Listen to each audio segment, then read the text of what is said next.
विवाहित आदमी उदास होता है तो यार दोस्त पूछते ही है कि क्या हुआ, और उस आदमी का जवाब होता है, यार कुछ नहीं, तेरी भाभी से कहा सुनी हो गई। जबकि कहा कुछ नहीं होता, सिर्फ सुनी होती है।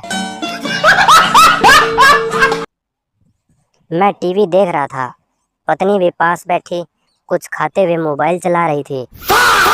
अचानक मेरे मोबाइल पर मैसेज की रिंगटोन बजी, जो कि रसोई में चार्जिंग पर लगा था। मैं भागकर गया, फोन देखा तो उसमें पत्नी का मैसेज था, रसोई से आते हुए थोड़ा सा नमक ले आना। कसम से भाई रोना आ गया। एक पति अपनी पत्नी से बोला, सुनती हो, कल मैंने यहाँ 500 की एक गड्डी रखी थी, उस पर लाल रंग का रबड़ लगा था, दिख नहीं रही। पत्नी लाल रबड़ हाथ में देते हुए बोली, ये लो, तुम्हारी तो जान निकली जा रही है इतने से रबड़ के लिए। पति बेहोश। पुलिस बोला कि तुम्हारे सामने वो लड़की का बैग छीनकर भाग गया और तुमने कुछ नहीं किया। लड़का बोला, साहब मैं उस लड़की को जानता हूँ, उसका व्हाट्सएप स्टेटस है, I can handle my own problems, don't underestimate the power of women. Police बोली, फिर ठीक है भाई। जब कोई आपको ज्ञान देता है तो उसे मुस्कुराते हुए देखो और सोचो, गजब का बेवकूफ है यह। पापड़ एक ऐसी चीज है जिसे जहां से तोड़ना चाहो वहां से कभी नहीं टूटता। एक बड़े सरकारी अधिकारी ने बिजली विभाग में लाइनमैन के पद हेतु इंटरव्यू में एक सवाल पूछा, यदि पूरे शहर में बिजली अचानक गुल हो जाए और हर जगह अंधकार हो जाए तो सबसे पहले तुम क्या बंद करोगे? लाइनमैन पद का उम्मीदवार बोला, साहब सबसे पहले मैं बिना कुछ सोचे और बिना दिमाग लगाए पूछताछ का फोन नंबर बंद करूंगा।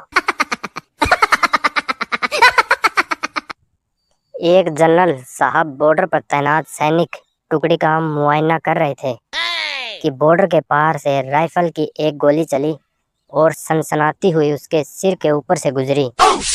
वह बौखलाकर फौरन खाई में कूद गए और वहां मौजूद टुकड़ी के इंचार्ज से बोले, इस निशानेबाज का पता लगाओ कि यह कहाँ छुपा है।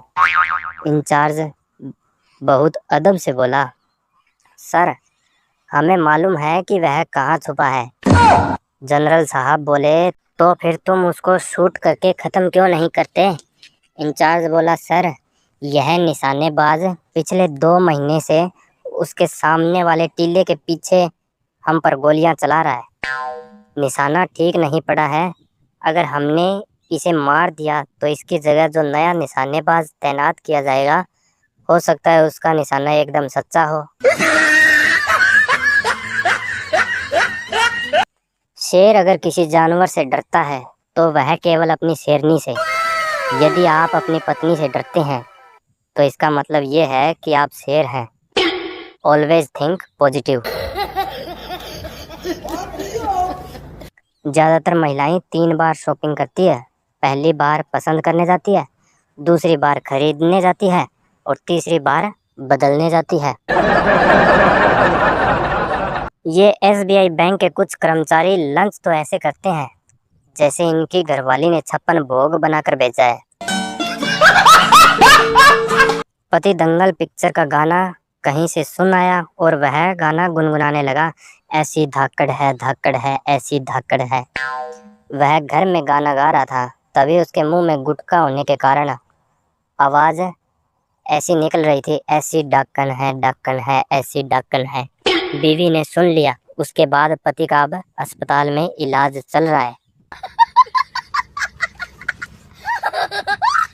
गाड़ियों पर एडवोकेट, प्रेस, विधायक, सरपंच, अध्यक्ष, मंत्री लिखने का साफ साफ मतलब होता है कि मालिक के पास लाइसेंस और कागजात दोनों ही नहीं है। डॉक्टर चंपक से महिला रोगी के पति से, आई एम सॉरी सर, अब सिर्फ 2 दिन की मेहमान है आपकी बीवी। चंपक बोला, डॉक्टर साहब आप ऐसा प्लीज मत कहिए, आपके सॉरी कहने की कोई बात ही नहीं है। जहाँ 27 साल निकल गए तो 2 दिन भी निकल जाएंगे, आप फिक्र मत कीजिए। पापा लड़के से, बेटा तुझे लड़की वाले देखने आ रहे हैं, सैलरी ज़्यादा बताना। लड़की के पिता, कितना कमा लेते हो आप? लड़का बोला, अंकल वैसे तो मेरी सैलरी 1 करोड़ है, लेकिन कट कटाकर 11,000 मिलते हैं। बस की लाइन में एक बुजुर्ग बस का इंतजार कर रहे थे। तभी वहाँ एक नौजवान लड़का आया और उसने बुजुर्ग से कहा, अंकल जी टाइम क्या हो रहा है? बुजुर्ग बोला, मुझे नहीं पता। लड़का बोला, लेकिन आपके हाथ में घड़ी तो है, प्लीज़ बता दीजिए ना, अभी कितना समय हो रहा है? बुजुर्ग बोला, नहीं मैं नहीं बताऊंगा। लड़का बोला, पर क्यों अंकल जी? बुजुर्ग बोला, क्योंकि अगर मैं तुम्हें समय बताऊंगा तो तुम मुझे शुक्रिया बोलोगे और अपना नाम काम ठिकाना बताओगे, फिर तुम मेरा भी नाम और काम पूछोगे। फिर हो सकता है कि हम लोग आपस में और भी बातचीत करने लगें और हम दोनों में जान पहचान हो जाए। तो हो सकता है कि बस आने पर तुम मेरी बाजू वाली सीट पर ही बैठ जाओ। फिर हो सकता है कि तुम भी उसी बस स्टैंड पर उतरो जहाँ मुझे उतरना है।